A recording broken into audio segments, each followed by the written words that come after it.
Welcome, friends, and thank you for participating in today's webinar on plan giving as it talks about the CARES and Secures Act implications for your taxes. We wanted to make sure that you, our Diocese of California partners in plan giving, have the information you need from this year's tax changes, from the stimulus and other pandemic-related issues. We're also going to talk about some strategies for you to make gifts this year because the rules have changed, as you all know. So we're going to walk through some of those ways that you may have frequently in the past made gifts from your retirement accounts. And this year, that might be a different strategy for you. So as we move forward, please ask your questions. Raise your hand using your participant tab at the bottom or type it into the chat window at the bottom. And we will stop every once in a while through the presentation and read off questions or call on you for your questions. Thanks again for all being here. Susan says that she can't see the hand raising as a part of our participants tab. Are other of you experiencing that where you can't raise your hand? It might have something to do with the version of Zoom that you are on. You know, they come up with updates all the time. If you can't raise your hand and you want to get a question in, just type it into the chat and I will see it and I will read it off. So don't worry, we have a way to answer your questions. Amanda, please tell us what we need to know about our taxes this year. You're muted. I was recently, obviously we've all been participating in a lot of Zooms, and I heard one of the things we're hoping to keep from the 2020 pandemic is asking people to mute themselves. I fall prey often to forgetting to unmute myself. Not something that I do in person, but apparently on Zoom, I'm often muted. Thank you all, as we said, for being here with us today. It's so nice to rejoin this community. I'm still working with the diocese, though I have moved on into a new role, and I miss seeing so many familiar faces. So it's great to connect with all of you. I'm going to share my screen, which will start the presentation. After that, Davey will handle answering the questions. I won't be able to see you. So I'm going to start going through the presentation. It will show my slides to you and we'll walk through them together.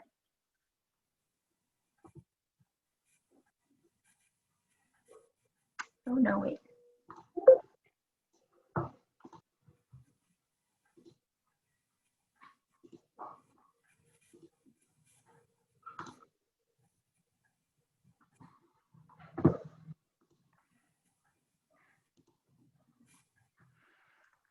Okay, as Davey said, this is our planned giving strategies and tax update for 2020. Davey and myself will be presenting. Our goals for this webinar, geez, it's been quite a year. I think all of us are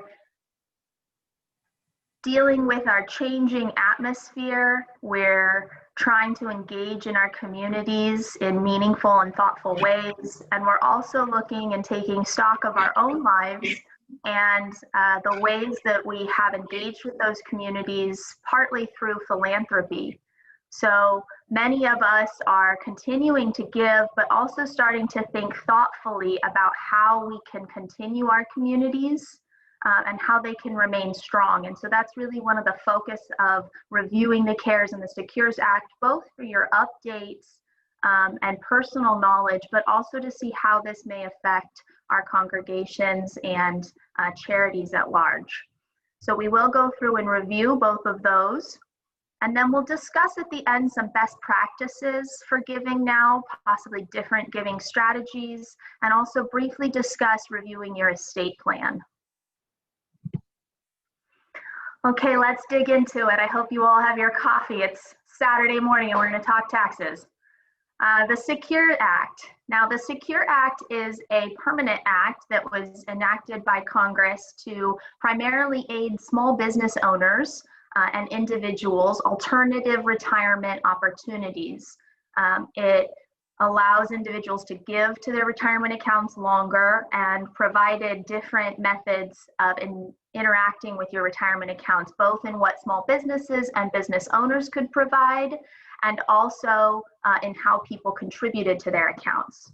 So one of the shining stars of the Secure Act was that it eliminated the maximum age for a traditional IRA contribution. Before, individuals could now contribute to their IRA past the age of 70 and a half, and they weren't able to do that previously. So now you're not prohibited from continuing to give to your retirement account. What we're going to see is that many people are going to continue saving for a lot longer and adding to their retirement accounts into much later in life. This kind of deals with our changing landscape. Our age demographics are increasing.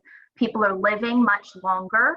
And this previous restriction really inhibited people for planning for their life when they're now living into their 90s and 100s. So previously, the model of retiring at 65 and stopping all contributions in your 70s just doesn't account for the additional 30 years almost that some people are living these days, which is great news for us, but it's nice that Congress finally came along with us. It also changed the required minimum distribution age. That's important to note. Donors must now start taking what's called an RMD, a required minimum distribution from their retirement account at age 72. Previously, Congress had used 70 and a half, which was rather confusing as to when exactly the half fell. Depending on when in the year it fell was when you had to start taking it. Sometimes it rolled into 71, and sometimes it started when you were 70. They've changed that to now be 72 years old. However, we need to note that donors who turned 70 and a half in 2019 or earlier must continue to take their required minimum distributions. So if you're unfortunately a person of 70 and a half or 71 and turned that before 2019, you won't get to skip your 71st year of a required minimum distribution. You will still have to take it. People who had not yet turned 70 and a half in 2019 will now be able to take their required minimum distribution at 72. Now, what does this matter? Required minimum distributions are something that you have to take out of your account. Essentially, it can't just continue to grow. You must take a distribution. When you take that distribution, it then increases your AGI because you're now counting it in your income for that year. Sometimes that puts people in financial hardship because it pushes them into a different tax bracket, and or sometimes they need to use that money in alternative ways, and they don't want to take their required minimum distribution. That's a wonderful place to be in if you've planned properly for life and you're now in a spot where you don't need your income, but you have to start taking it. It can cause a wrinkle in individuals' life plans when they're required to take that. So thankfully, there is a way to give it to charity or to save it and distribute it through a different method, i.e. through a charitable remainder trust or a CGA. If you take it as cash and then put it in, you can get an additional deduction. So there are different ways to do it, but it's important to understand why this change was made, both to increase the amount that people could give and also to extend the age in which people had to start taking it. Okay. The other thing that the Secure Act did was it eliminated the stretch distribution rules. Now, these are confusing to anybody, including myself, who didn't deal within it, but basically an inherited IRA could be stretched. The distribution could be stretched over a person's lifetime.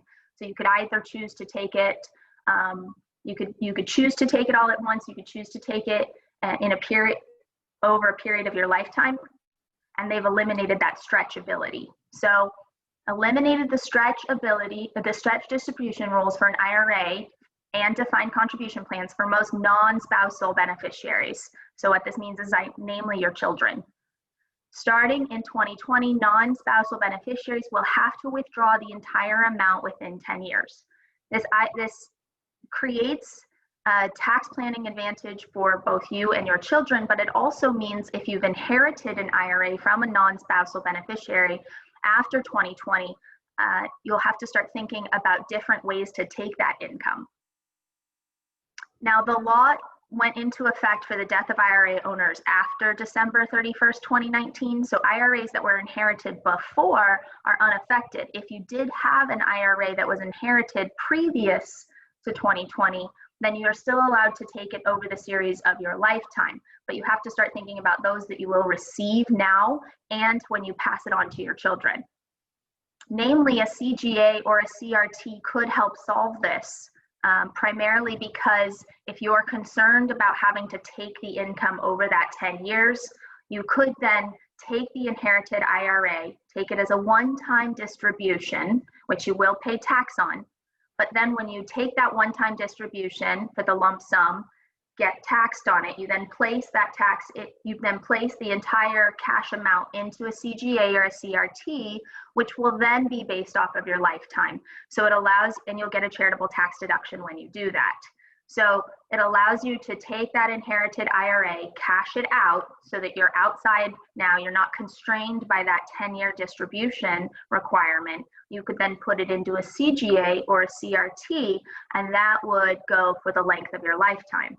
So it's an important way to start looking at what you will do if you possibly have an inherited IRA, and also a strategy to start thinking about if you're passing an IRA on to your children, they will be asked to take it within 10 years. It could be a tax planning strategy to bequest your IRA to a charity, say your congregation, that then turns into with a testamentary CGA or CRT for your child.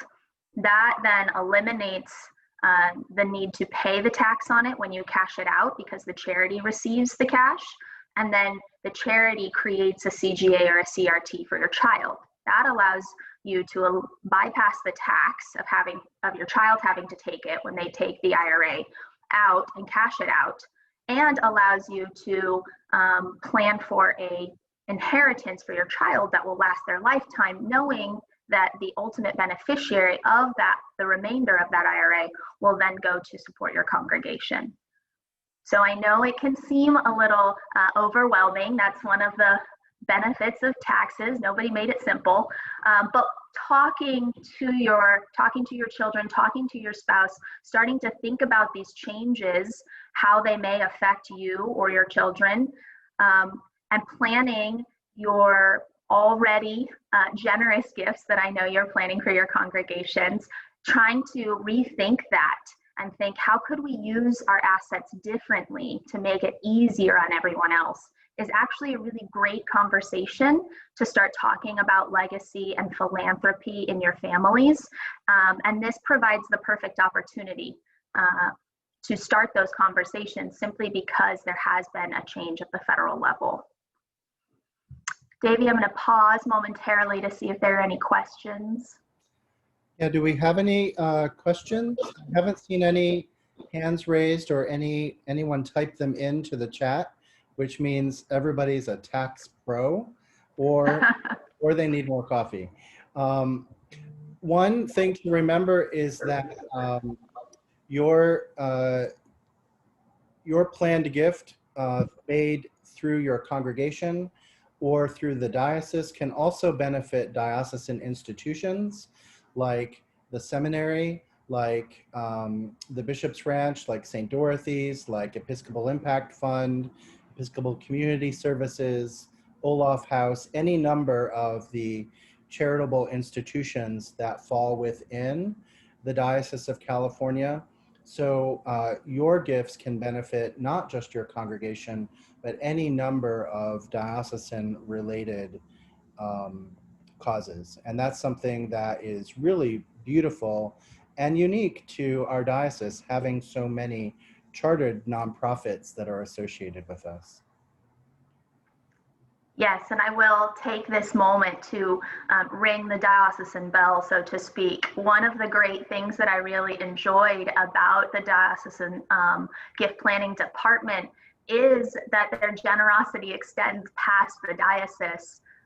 The diocese requires only 50% of the remainder of your gift to go towards a diocesan institution.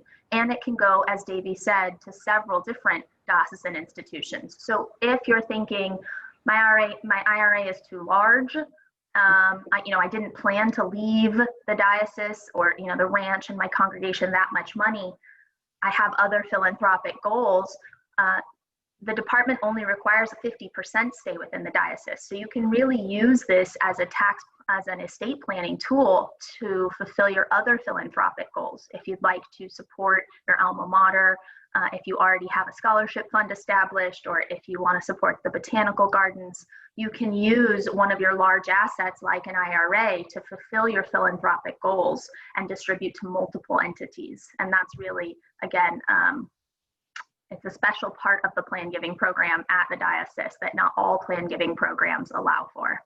Yay. We are getting some questions, Amanda, so I'm going to read them. Sure. Susan would like to know, how about trying to donate my required minimum distribution early, year by year, as advanced distributions on my estate gift?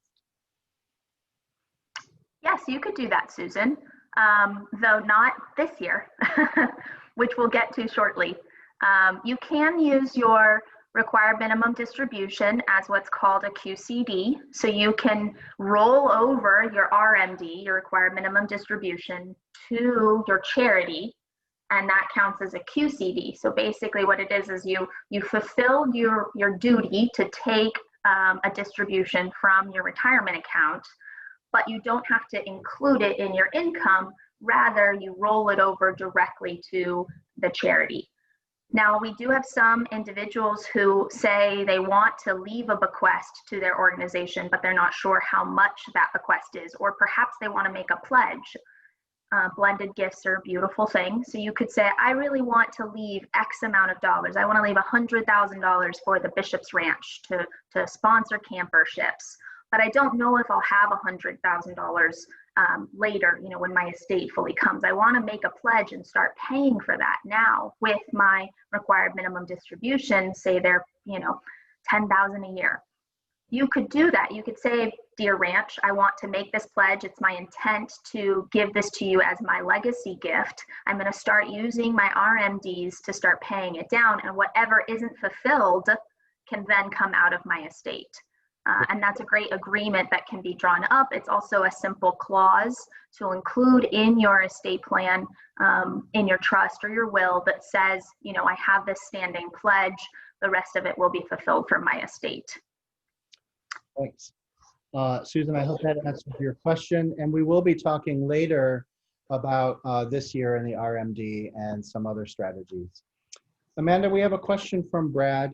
Asking if you could give an illustration with numbers of using an IRA to fund a CGA for your children. What does that look like? Brad, I could, but I can't give you the income stream because I can't run the illustration right away. But essentially, say you have a $100,000 IRA that you'd like to gift to your children, and you want to bypass this new 10-year requirement. So you would make the charity, the Diocese of California, the beneficiary of your IRA. You could do it two ways, I guess, sorry. You could make the charity the beneficiary of your IRA with a gift agreement with the organization, or as part of your trust, your living trust. You could say, my IRA goes to X congregation or the Diocese of California with the optional provision to create a CGA for my son at the time. And the optional part allows the individual to disclaim it if they don't want it, if they want to give the gift right away. But what I'm hearing you say is, say you have a $100,000 IRA that you want to give. The $100,000 IRA would then go towards the go to the diocese. The diocese would accept it and not pay tax on it. We would then use the IRA to cash it. We would then use the distribution of the $100,000 bypass tax to then start a CGA for your son. The CGA would be based off of their life expectancy. So say there is a required age of 65 to begin a CGA, but if your son or children are over 55, we could do a deferred CGA. So basically you take it, you do a deferred or immediate CGA for the rest of their life, and it would give them a gift income stream for the remainder of their life. And then when they pass, that remainder would pass onto the church. It's hard to run numbers with that $100,000 CGA not having, not having an age. Let's say at the time of, I'll just run something. Let's say at the time of your passing, your children are 70. It could then start a, let's say, 5% CGA for the remainder of their life. So 5% annually of the 100,000 would go in. That would come out as an annuity payment that is guaranteed by the assets of the diocese that would pay for the remainder of the child's life. And then once the child passes, whatever's left over goes on to your congregation. CGs are great, but they're all based on age. And so the amount of the payment increases with the older that you get. If your child is too young, it's still an option. You just do a deferred CGA, which means you wait a little bit longer until the payout is either needed or until it meets all of the requirements. Thank you, Amanda. Ron Cook is asking about terminology, a CGA and a CRT. What do they stand for? And, yes. And what does that mean for us? Yes, a CGA is a charitable gift annuity, which is a contract. It's a simple contractual annuity agreement. You've probably heard of commercial annuities. A charitable gift annuity is an annuity that pays you an income stream for your lifetime. And once you pass away, the remainder goes to the charity. The benefit of a CGA is it's a simple 2 or 3 page contractual agreement. The diocese is obligated to continue that income stream for your lifetime. So it's fixed income, which is something you can rely on in your older years. And it's fairly easy and quick to set up. It's a contractual obligation of the diocese. A CRT stands for Charitable Remainder Trust. This is actually a separate legal entity. So it's not just a contractual agreement with the diocese. This is a legal trust that is then set up. The trust has its own account. The property, the cash, is then put in this trust, and the trust then is invested and pays your income stream. With a CRT, the benefit is that it's invested in the market, so it has a chance to earn more money. So your gift could possibly be larger, which is wonderful. But you do run the risk of it being invested in the market independently, meaning that if you choose not to do an annuity trust, if you choose to do a unit trust, your payment can fluctuate with the market. Benefit if it goes up, but you run the risk if it goes down. Obviously, the diocese uses CASPIC, TIA CASPIC, which is a wonderful company that has managed nonprofit endowments for a long time. So they don't often go down, which is good. The other benefit of having that separate legal trust is that you can extend it for a term of years. So a CRT can be then used to give income to your children or another individual after you pass for up to 20 years. So there's more flexibility with a CRT, but also more complication. Thanks, Amanda, and thanks, Ron, for reminding us that we need to not always talk in letters, but in full words and explain what they mean. There are so many acronyms in the world of plan giving and taxes. That's it for now, Amanda, for questions. So let's continue, and then as more questions come in, we'll ask them. Sounds good. Okay, so we're going to move on to the CARES Act now. The Secure Act was permanent. The CARE Act is temporary. We all know that there are many provisions of the CARES Act. I'm not here to cover all of them. I'm primarily here to cover how they will be affecting some of your retirement options. So if this is a temporary tax relief, obviously for 2020, to aid the economy and its citizens during the COVID-19 pandemic. This act, if not extended, will expire on December 31st, 2020. There are currently talks that it will be extended. I'm sure we all watch the news. If it is extended, who knows which provisions will be extended, just because some are, not all of them will be. So the CARES Act temporarily dropped the required minimum distribution for retirement accounts for the 2020 tax year. So that RMD that you're required to take if you're over 70 and a half from your account is not required this year.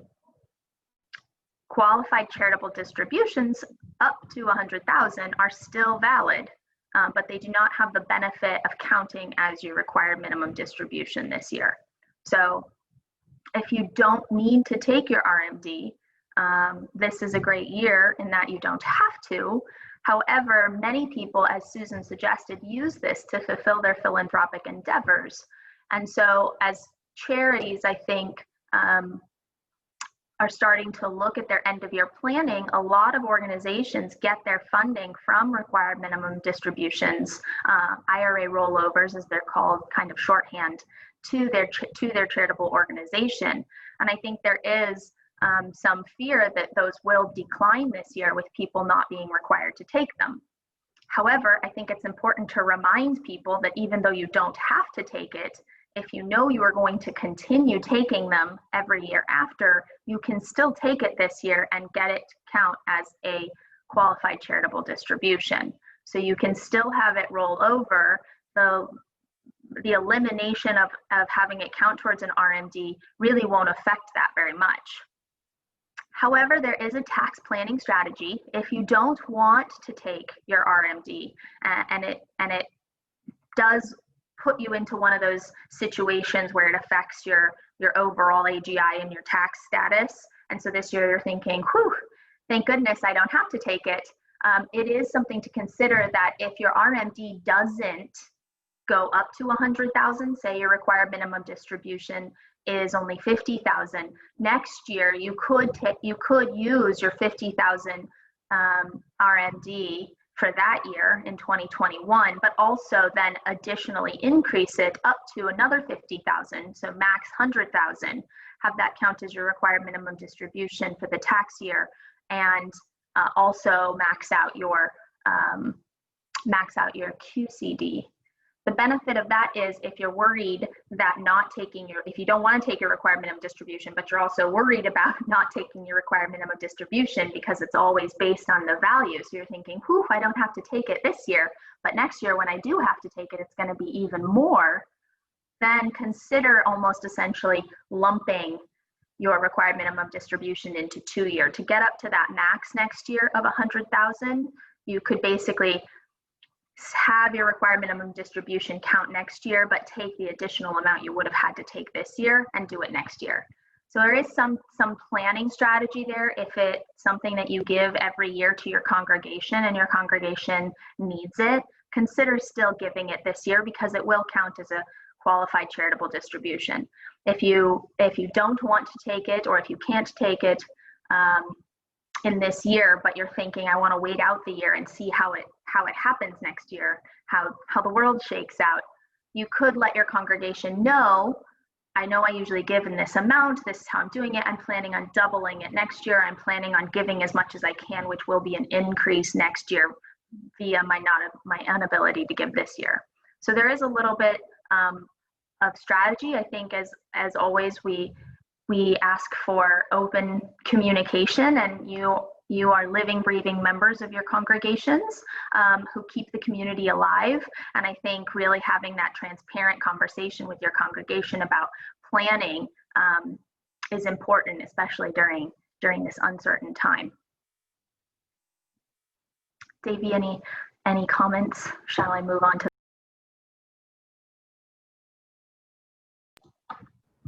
I muted you by accident. Thank you for unmuting yourself. I don't see any Yeah. questions that have come in. But I will just say this is good news. If in your congregation, if your congregation, as Amanda said, is relying on a gift from you this year, from your required minimum distribution that you would normally make, and you can explain that next year you'll double up. It's a tax-wise way for you to maximize that donation. But obviously, congregations are cash flow, have cash flow budgets in many cases, and so when we're talking about that, if your congregation needs your gift this year, it still counts, but you'll have to work that out with you, your accountant, your taxes, and your congregation to make the best sense for everyone. It's all about your generosity and your creativity, I think. No questions. So Amanda, let's move on and we'll catch up questions later. Okay, we'll look at some more creative ways with the next provisions of the CARES Act. So I will say, in terms of your planning, your tax planning, the CARES Act created a new universal charitable deduction. It's a $300 deduction that's above the line adjustment that donors can claim even if they do not itemize. So formerly, you always had to itemize your deductions in order to take a charitable tax deduction. They've created this new $300 above the line adjustment that you can use. This will obviously count for small one-off donations, but for those who are more savvy in their planning, will probably still continue to itemize. It is important just to note, however, that this incentive is available for gifts to all qualified charities, but not to donor-advised funds. If you have a donor-advised fund and you give $200, that gift does not count for the $300 above the line adjustment. It is also only available per tax filing unit, meaning that a married couple filing jointly is only able to deduct the $300. It's not $300 per person, it's $300 per tax filing unit. Here is what I call the shining star for some of you who may be thinking primarily about your retirement accounts. The CARES Act lifted the cap on annual cash contributions. So individuals who itemize usually may deduct up to 60% of their AGI of charitable cash gifts. So if you give a gift that's all cash and it exceeds 60% of your AGI, then you had to roll it over. However, this year you can deduct up to 100% of your AGI. This is an increase, obviously, up from 60%, but also allows you, if you are thinking about your IRA account and thinking that you want to take a distribution, even though it wouldn't count as a required minimum distribution, if you're thinking about how to get a lot of money out of there, because for different tax planning strategies, sometimes people don't want all of their money in their IRA, or they're worried about having that as kind of their largest asset, and they want to, perhaps as Susan said, pre-play on their pledge, you could take a very large deduction distribution from your IRA account. It would count in your income, but then if you turn around and donate all of it as cash, you can deduct up to 100% of your AGI as a charitable, via a charitable deduction this year. I think that will, for some people, create a new way of giving, particularly just for 2020, being able to take up to 100% of their AGI as a charitable tax deduction for a cash gift really creates the opportunity to have sort of a tax-free year. Obviously, you have to give a lot, but if you're to offset 100% of your income, but if you are thinking about creative ways to perhaps move a large asset around, this is a key year to do it. Additionally, this matters for some of you who are still perhaps working or give through other corporate means. If you have matching means, It raised the limit on corporate giving from 10% to 25% of taxable income. So corporations this year might be increasing their employee match, which is something that's important to note, as they can now, as they've now almost doubled the amount, over doubled the amount that they can use as a deduction against their taxable income. So if you are still in the working field, have a corporation that does an employee match, or if you work for a corporation that gives grants out, it also is an important time of year to start considering if you should go back to them and ask for an increase, seeing as they obviously have a much more leeway this year. Yeah, that's a great point. Thank you so much. And we need to remember that our corporate friends have lots of options this year. So please do, if you normally have your gift matched, or if you're a corporation, or if you know of corporations that are doing granting, this is a year that they have way more flexibility than they normally have. So yay for that, and expand those networks and get those matches in.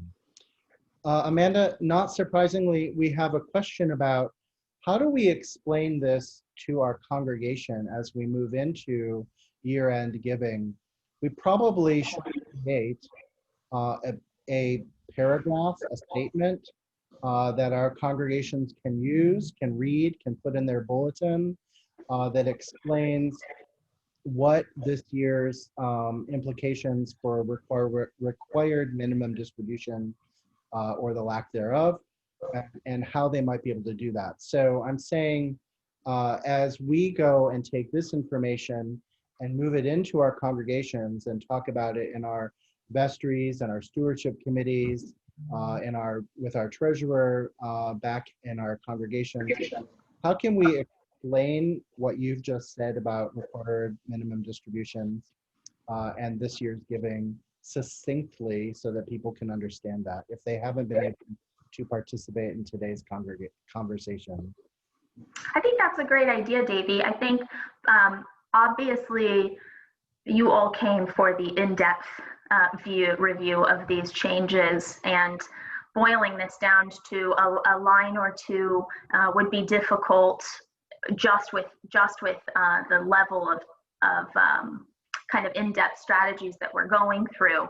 However, this is important information for our congregations to know. So I think what a great way to do this would actually be at the end when we send out the slides, if as a part of that, we'll include a small paragraph. Davey, I'm happy to work with you on that just after this. I think it would be really beneficial to the congregations if we could boil this down into, as suggested, one paragraph lines instead of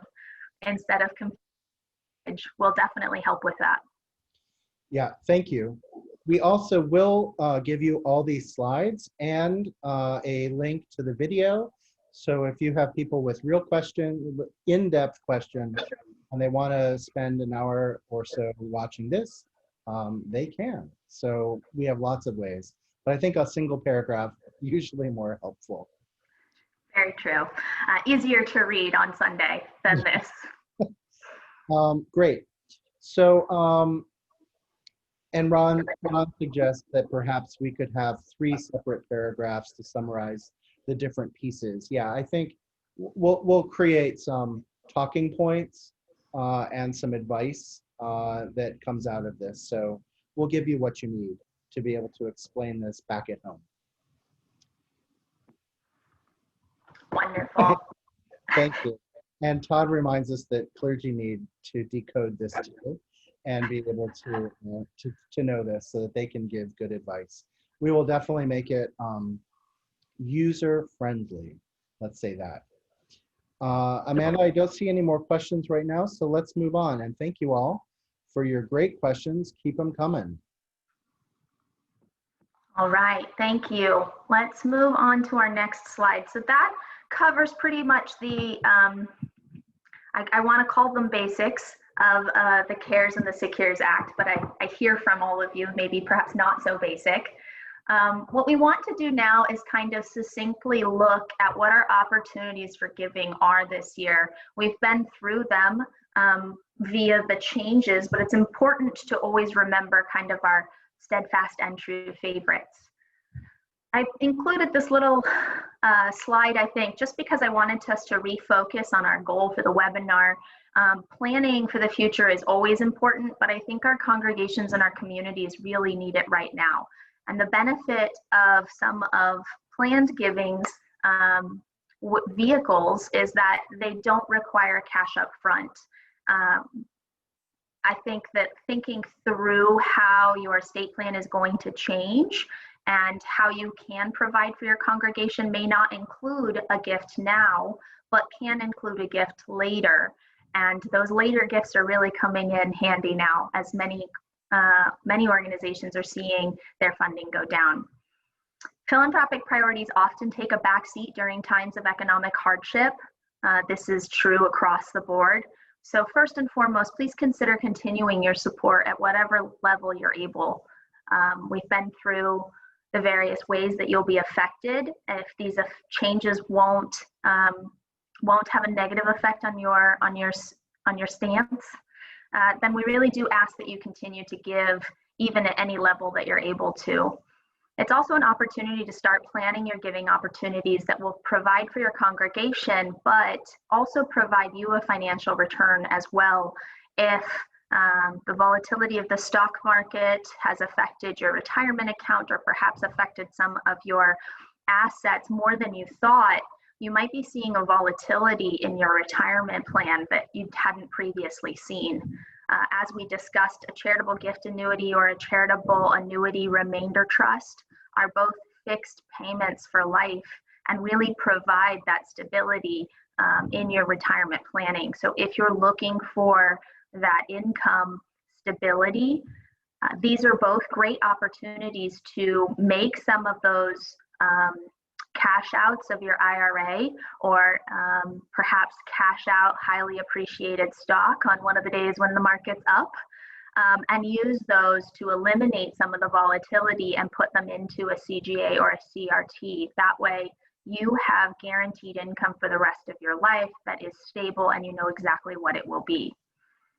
The other benefit right now, as we're starting to kind of take stock of our lives and look at our overall plans, is to consider what other assets you have that you might give to your congregation or any of the institutions of the diocese. Some of those that people often forget about are making the entity a beneficiary of your retirement account. And it doesn't have to be a 100% beneficiary. It can be a percentage beneficiary. So if you want some of those assets to go towards others, individuals, they can, but you can also bypass a lot of the tax that would have to happen if they took that gift and then tried to donate it in cash. You can have some of that go directly towards the institution. I would always like to take a moment to say now is a great time to review your estate plan and consider an outright bequest. A bequest to your congregation is the easiest form of gift. It costs you nothing now, and you're able to ensure that when the gift goes to your congregation, it adds oftentimes to their endowment plan or can be used in their savings account instead of being absorbed in the annual budget. And some of the benefits of that is that years like this year, when our annual giving goes down, we really have those strong savings funds to rely on. Those are important to our communities to help us weather whatever life throws at us. So I'd like to review some tips for your will. I think it's important for people to revisit their will. Congratulations, if you have a will or an estate plan, you've made it over the hardest hump to the first step. But it does require maintenance. Oftentimes people set up their estate plans and forget about them. And unfortunately, when they do come through, they're not often accompanied by the most ease of use I think that people were intending when they set them up, because a lot of times things get outdated. You really should be revisiting your will every 3 to 5 years, or at any point in time when some of life's key changes occur. Some of those things are life changes. Have you reviewed your estate for your marital status, your birth date, your death date, any health challenges that may have occurred, any health savings provisions that you would like to put in there? Have you included your retirement plan? Have you looked at your assets lately? Has your property changed, your address changed? Did you receive an inheritance? Are you getting insurance proceeds from anything? Are your retirement accounts coming due? Have you added to your retirement account or cashed out of a business? Asset changes are one of the largest snaggles in an estate plan because people put them in their trusts and then forget to change them. And later when the person passes on, those left behind are forced to try to reconcile all of these differences and oftentimes don't even know of some of those assets. That brings us to our next point, which is really to appoint those changes to an individual. Have you talked to your children, your lawyers, your family about who will be the executor, who will be the personal representative of your estate plan? Have you considered having a guardian, a health proxy, or an agent also for making those important changes? All of that can be considered and put into your will. And the more detailed it is, really, it helps those around you solve the questions, because instead of people having to guess about what you would have wanted, no, mom would have wanted that, no, mom would have written, mom wanted this, mom wrote it down and it's right here, and we don't have to guess about what mom wanted. Mom's telling us what she wants. It's also really important when you review your estate plan to look at some of the legal changes that might have occurred. Obviously, if you've sold property or if you are moving to a different legal jurisdiction, will that affect any of your assets? And most importantly, why we're all here, your gift changes. Are you prepaying your bequest? As Susan suggested earlier, do you need to adjust your charitable provisions? Are you increasing the amount that you would like to give to charity? Or given some of these recent tax changes, are you now considering changing your asset allocation around in a way that will still provide a legacy, but perhaps benefit your heirs in a more tax advantageous way? So these changes seem important in our everyday lives when they occur to us, but somehow we forget to update our living document. We forget to update our estate plans, and they're often out of date and don't reflect our most current wishes. So it's really important while we're all sitting at home and have so much time on our hands, perhaps to take a moment to review some of these review perhaps the last 5 years of your life and think, have any of these changes occurred in my life? And use this simple list to go down and say, yes, this has happened, that has happened. I should probably take out my trust and review it, or contact my attorney and think about updating some of my plans.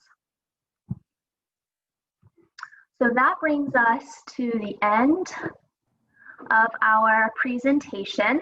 Davey kindly asked me to save some time at the end for questions and comments. I understand it can be overwhelming to have this much tax information on a sunny Saturday morning. So we will be available for questions or comments later. You can always send your questions to Davey, and if he can't answer them, he'll loop me in. But we're here now for a little while longer. We'd love to talk specific strategy with you or answer any questions that you may have. I'll turn it back over to you, Davey, and stop sharing my screen. Thanks, Amanda. Thank you so much.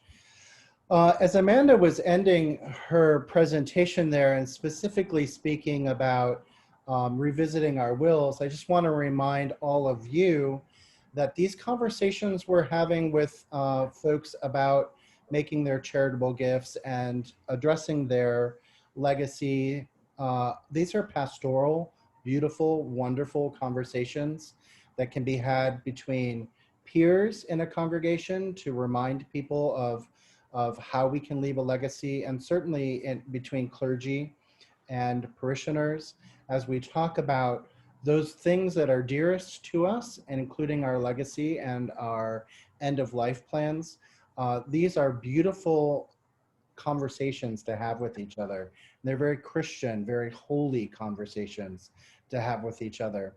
When we think about the legacy in terms of our generosity and our abundance and the things that we've been given and how we want to share that with the community that has supported us and nurtured us, these are beautiful pastoral conversations. So remember that, and remember to be both bold in the way we engage this, because this is important work, holy work, and also loving and compassionate with each other.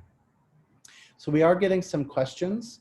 Amanda, Jim says, 2 years ago, he committed to give his required minimum distribution in November of 2020, and now it's 2020. So with the RMD eliminated, what can he do in 2021 and 2023 instead? I'm so sorry, Davey. I apologize, but for some reason I couldn't hear you. I don't know if everybody else could, but could you repeat that? I just simply, I saw your lips moving, but no words. Well, read my lips. Now I can hear you. I don't understand. I'm sorry. Great. So Jim writes that 2 years ago, he committed to give his required minimum distribution in November of 2020, and in I think he meant 2021 as well. And so with the CARES RMD eliminated for 2020, can he give in 2021 and 2023 instead? Yes, as it stands now, the provision eliminating an RMD is only for 2020. So if you had committed to giving your RMD, you can still give the amount of your RMD this year. It will count as a qualified charitable distribution. It just won't count as a RMD. That doesn't matter if you're going to give it and it falls under the $100,000 amount. You can still give it this year. It still rolls over, and you don't have to include it in your taxable income for this year. So you can still count it as a qualified charitable distribution from your IRA account, the amount that your RMD was. The reason why it doesn't matter is if you're not, the point is you don't have to take it, but if you take it, it's still okay.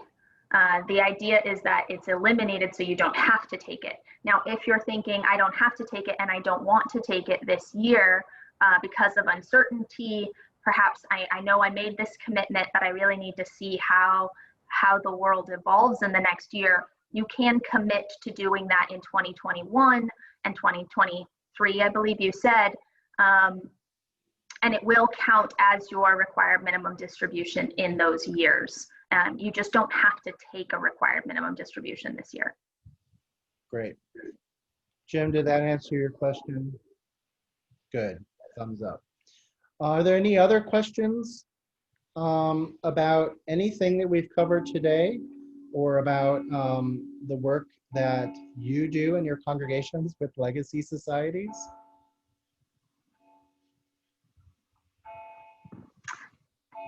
Do note, we will be giving another presentation in November. Yes. On legacy societies.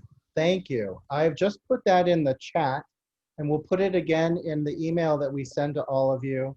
We're going to do another webinar on November 7th that really talks about our legacy societies. Maybe they've been a little difficult to keep going through the pandemic, through social distancing. So we're going to give some tips and pointers on how to reinvigorate them, and talk about some strategies for congregations and institutions. So we definitely encourage you to sign up for that. And we would love that. We'll keep doing these. And to help us develop the content for that, I've put a link in for a 3-question survey. It will only take you 2 minutes to fill out. If you want to see certain questions answered or content put into that next webinar, please fill out that survey and let us know, and we'll make sure to be able to address that then. Susan is interested, Amanda, in learning more about the corporate increase. How can we be reminding companies that match that this I bet they're aware of this, but how can we make sure that that we can help them take advantage of this, and in doing so, increase our own giving from corporations? I think that's a great point, Susan. Obviously, anytime we can increase dollars that aren't our own but go to the organizations we care about, that's a win-win. One of the, if you do have friends or family who get corporate matching, I think it's important to start following up with that now. Ask if the corporate matching will still occur. Ask if it's increased given the tax changes, if they're considering doing any kind of increase. So step one would be go to those who are currently matching. Step two would be, I think, reaching out to the organizations that do give annually or give grants to nonprofits to see if they've increased some of their grant making opportunities because of this. Because of the change from 10 to 25%, they really can deduct a lot more against their taxable income. So it behooves them to give more, both for their public profile and also because they can take the deduction against their income. So start by emailing, I would say. Start by emailing or calling the organizations that currently give to your congregations. If you get grants from any of the local corporations, call them and see if they're considering increasing those gifts this year, given the new tax law. Great. Let's ring those corporations for more money. Always good. Friends, are there other questions while we're all gathered? And if you think of questions later, you can email Amanda and you can email me and we'll answer them. Just as a reminder, we're going to send out this recording, the slides, and some paragraphs to help you explain this to your congregations as they make their year-end giving choices and decisions. So we'll give that out to you, and that'll all go out. If it doesn't go out today, it'll go out on Monday, but we'll get that information out to you right away so that you can share it with your legacy societies, your vestries and bishops communities, and also your other donors. We want to make sure you have the information you need. Are there any other questions today? I will put in a plug for revisiting your will. The diocese does have a lengthy guide to help you start putting together your estate if you'd like it, sort of a wills writing guide. It's an extensive packet, pamphlet, I guess I should call it, though not printed, where it really walks you through the different assets you should be considering. So if you haven't revisited your will in a while, I would say consider emailing Davey and receiving that as a PDF separately. Yep, thank you. Always a good time, especially now since we've been focused on so much turmoil, a good time to think about our end of life and our estate planning decisions. Friends, I really appreciate you spending an hour or so on a Saturday with us to do this. If it's been beneficial or if it hasn't, let us know in the survey and we will take that feedback as well as feedback on content and put it into our next webinar in November. And we'll keep doing this for you and keep you all informed. Next year, if these provisions are extended or if they change, we'll let you know and we'll wrap this all up into yet another presentation so that you can be prepared as things keep changing in this landscape. We thank you all and we are very grateful for the legacy that you are leaving for your congregation, for your diocesan institutions. I know that there have been folks from the Ranch, from St. Dorothy's, from CDSP, and from congregations on today. So we really are grateful for the work that you're doing and the legacy that you're doing and the prophetic, powerful, holy work of fundraising in our communities. Thank you for that. All right, friends, I think we're going to end our presentation here. Carry on with your Saturday and have a beautiful day. I'm going to stop recording now. Thank you again for being a part of this webinar. Thanks, Amanda, for spending time with us. Good to see you. Nice to see you all as well. Have a wonderful Saturday.